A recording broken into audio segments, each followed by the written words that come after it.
Hello friends, welcome to learn services. This is Ram Soni. बिल्कुल नया नियम बनाया गया है। इसके अंतर्गत जो विधायक दल बदल विरोधी कानून के अंतर्गत आएंगे, मतलब जो दल बदलू विधायक होंगे, उनको अब पेंशन नहीं मिलेगी। वो देखिए, इस नियम के अंतर्गत क्या क्या प्रोविजन है इसको हम डिस्कस करेंगे, लेकिन सबसे महत्वपूर्ण ये भी है कि विधायकों को पेंशन एज ऑफ नो कितनी मिलती है। आप में से बहुत सारे लोगों को लगता है जितनी सैलरी है उसका आधा पेंशन मिल जाता है, लेकिन ऐसा नहीं है। जितनी बार आप विधायक बनते हैं उसका एड ऑन होता है। तो आइए जरा देखते हैं बेसिकली इन सभी चीज़ों के बारे में, लेकिन उससे पहले ये नियम हिमाचल प्रदेश असेंबली ने पास किया है। No pension for MLAs who defect. आपको पता होना चाहिए जो एंटी डिफेक्शन लॉ है वो 52nd अमेंडमेंट एक्ट के द्वारा हमारे संविधान में 1985 में ऐड किया गया है। 10th शेड्यूल में ये प्रोविजन ऐड किया गया था और बाद में 91st अमेंडमेंट एक्ट के द्वारा सन 2003 में इसमें फिर बदलाव किए गए। तो वो प्रोविजन क्या क्या है उसके बारे में डिस्कस करेंगे, लेकिन उससे पहले इस बिल के बारे में देख लेते हैं। तो Himachal Pradesh legislative assembly allowances and pension of members amendment bill 2024 है। इसके अंतर्गत ये पास किया गया है कि जो मेंबर डिस्क्वालीफाई किए जाएंगे, जिनके ऊपर दल बदल विरोधी कानून लगाया जाएगा, उनको अब पेंशन नहीं दी जाएगी। अब देखो, दल बदल विरोधी कानून क्या है इसके बारे में मैं जल्दी से आपको बता देता हूं।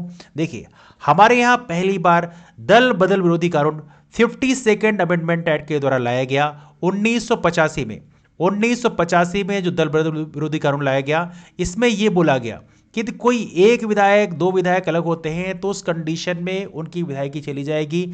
लेकिन इन केस पार्टी के जितने मेंबर हैं, विधायक हैं, उसका 1/3 मेंबर यदि अलग होकर अपनी अलग पार्टी बनाते हैं या वो अलग होना चाहते हैं तो उस कंडीशन में उनके ऊपर दल बदल विरोधी कानून नहीं लेगा।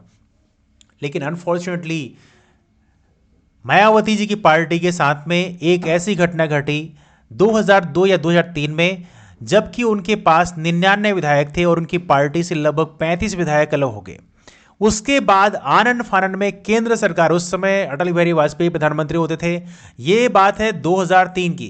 तो 2003 में एक नया अमेंडमेंट एक्ट और लाया गया, 91st अमेंडमेंट एक्ट। इसके अंतर्गत दल बदल विरोधी कानून में एक नया बदलाव किया गया और यह बोला गया कि अब 2/3 मेंबर अलग होते हैं तो ठीक है, इससे कम यदि अलग होते हैं तो उस कंडीशन में उन सभी विधायकों के ऊपर दल बदल विरोधी कानून लगेगा। तो ये एक प्रकार से एक नया प्रोविजन हमें यहां पे देखने के लिए मिल रहा है। और अब देखिए, इन दल बदल विरोधी कानून के शिकार जो विधायक होंगे उनके लिए हिमाचल प्रदेश की असेंबली ने एक नया बिल लाया है कि उनको पेंशन भी नहीं मिलेगी। और यहां पर देखा जाए तो इतना ही नहीं, बल्कि एक प्रोविजन और ऐड किया गया है कि यदि इन केस उनके ऊपर दल बदल विरोधी कानून लगता है, तो कभी भी लगता है, तो उन्हें पेंशन तो नहीं मिलेगी, लेकिन साथ में जो पेंशन मिली है उसकी रिकवरी भी की जाएगी। तो ये एक नया नियम बनाया गया है। नाउ यहां पर देखा जाए तो एज ऑफ नो पेंशन की यदि हम बात करें तो हिमाचल प्रदेश की जो मतलब लॉ है उसके अंतर्गत सेक्शन 6B के अंतर्गत जो विधायक हैं उनको मतलब जैसे मान लो पहली बार आप विधायक बने तो पीरियड अप टू 5 ईयर्स, उसके लिए आपको 36,000 रुपये हर महीने की पेंशन मिलेगी। हालांकि उसके साथ में मेडिकल अलाउंसेस अलग रहते हैं, अभी हम डिस्कस करेंगे मध्य प्रदेश के मामले में कितना है। लेकिन यहां पर हिमाचल प्रदेश के मामले में यदि हम देखें तो 36,000 रुपये हर महीने की पेंशन आपको मिलती है। यदि आप जैसे मान लो सपोज करो कई बार ऐसा होता है कि 2 साल में ही यदि विधानसभा भंग हो गई तो 5 साल के पीरियड तक के लिए आपको 36,000 रुपये हर महीने पेंशन मिलेगी। चाहे आपने एक दिन ही सर्व किया हो और विधानसभा भंग हो गई हो, तब भी आपको 36,000 रुपये हर महीने की पेंशन मिलेगी। अब देखिए, इसमें यह भी कहा जाता है कि जितनी बार एक्स्ट्रा आप चुने जाएंगे, जैसे यहां पर लिखा है additional pension of ₹1,000 per month for every year in excess of the period of 5 term, first term. मतलब पहली बार जो आप विधायक बन गए, उसके बाद जितनी बार आप विधायक बनोगे उसमें हर साल के लिए 1,000 पेंशन और ऐड होगी। जैसे मैं बात करूं मध्य प्रदेश में गोपाल भार्गव है ना, तो मध्य प्रदेश में गोपाल भार्गव की बात करें, ये 9वीं बार विधायक बने हैं। तो देखा जाए तो मान लो 9वीं बार एक बार के लिए तो आपको पेंशन मिल जाएगी, बाकी 8 बार जो आप विधायक रहे, मतलब 8 पंचे 40 साल के लिए जो आप विधायक रहे हैं, इस 40 साल का हर साल के आधार पे 1000, मतलब 40,000 पेंशन और ऐड हो जाएगी। मतलब आपकी पेंशन पहले 36,000 बनेगी और 36,000 में 40,000 और ऐड हो जाएगी। मतलब ये एक एग्जांपल मैं आपको बता रहा हूं। तो इस तरह से बेसिकली यहां पेंशन होती है। साथ में मेडिकल अलाउंस 15,000 मध्य प्रदेश के केस में है तो वो अलग से मिलता है, और बाद में आपको ट्रैवल अलाउंस वगैरह अलग से मिलती है। लेकिन यहां पे मैं पेंशन की बात करूं तो ये अमाउंट आपको मिलता है। नाउ देखा जाए तो वहां पे हिमाचल प्रदेश में नियम इसलिए भी लाया गया है क्योंकि 6 कांग्रेस के एमएलएज ने यहां पर उनके ऊपर एंटी डिफेक्शन लगाया गया, बिकॉज उन्होंने बेसिकली डिच कर दिया पार्टी को। जब पार्टी उस समय 2024-25 में बजट प्रस्तुत कर रही थी, उसी समय 6 कांग्रेस के विधायकों ने पार्टी को धोखा दिया था। इसके अंतर्गत उनके ऊपर एंटी डिफेक्शन लॉ लगाया था।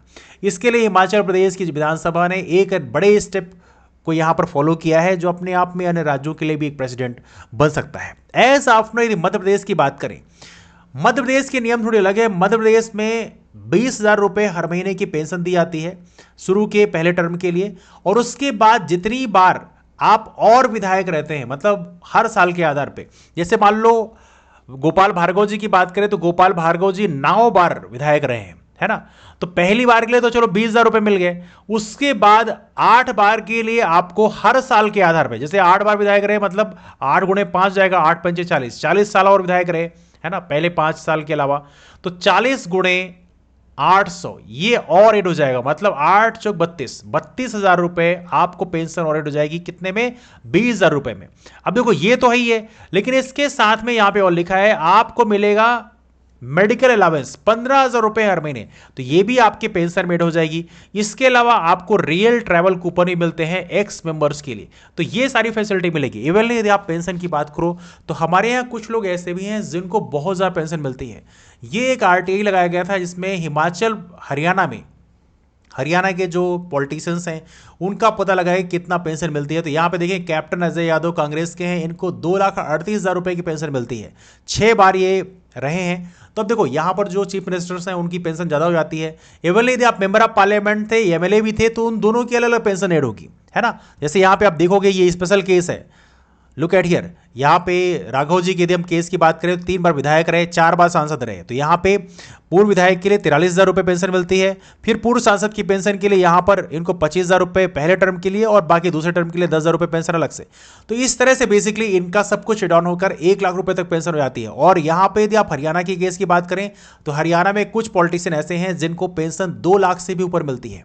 तो आप ये देख सकते हैं कि किस तरह से पेंशन का कैलकुलेशन होता है। जितनी बार आप विधायक या सांसद रहे हैं उसका पेंशन अलग से एड ऑन लग जाता है ना। इवनली यदि बात करें पंजाब की, तो पंजाब में आम आदमी पार्टी की जो नई सरकार बनी, इन्होंने एक नया बिल भी लाया जिसके अंतर्गत 1 टर्म 1 पेंशन, मतलब एक विधायक को केवल एक बार की पेंशन मिलेगी। अन्य जितनी बार भी आप विधायक रहे हैं उसका पेंशन आपको नहीं मिलेगा।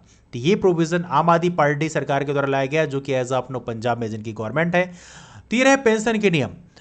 नाउ आपके ओपिनियन क्या है, आपको क्या लगता है कि क्या ये पेंशन इतना मिलना चाहिए? एंड सेकेंड चीज और भी है, हमारे देश में ओल्ड पेंशन स्कीम की डिमांड काफ़ी तेज़ी से चल रही है, और अभी भी हालांकि सरकार ने यूपीएस लाया है, इसके बावजूद भी ओल्ड पेंशन स्कीम की डिमांड तेज़ी से बढ़ रही है। आपको क्या लगता है कि हमारे देश में ओपीएस लागू होना चाहिए या यूपीएस से काम चल जाएगा? आप लोगों के ओपिनियन क्या है जरूर कमेंट में बताएं। मुलाकात करते हैं फिर, तब तक के लिए bye bye and take care.